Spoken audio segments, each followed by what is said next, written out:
friends, today I'd like to talk about some of the toppings I put on my fruit salad. Here you can see I have flaxseed as well as rye flakes that have been pulverized in my Kuvings vacuum blender. Of course, I didn't use the vacuum mode.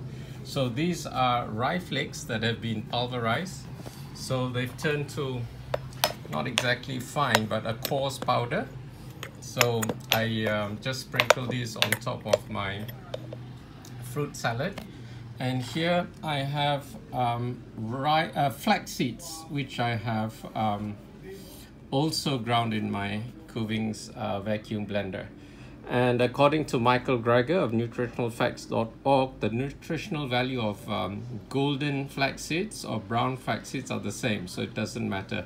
So brown flax seeds sometimes are cheaper, $4.20 a packet, and golden ones are $5.20. So from now on I'll just buy the brown ones because from a nutritional point of view they're exactly the same.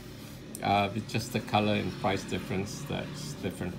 Okay, so I'm just going to squeeze some lime juice on top of this fruit salad. I have papaya, orange, grapefruit, red pitaya, red grapes, and mint leaves.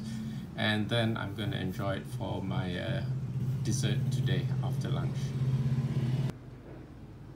As a side note, I want to let you know these are rye flakes here, and this is what do you call it, the flax seeds. Flax seeds, once they're ground, they don't keep so well. So what I've learned is if you keep them in an airtight container like this, these are old kimchi jars, and keep them in the fridge, they will last a lot longer. Otherwise, if you don't, they'll tend to run the risk of going rancid rather quickly and won't last more than 2 or 3 weeks.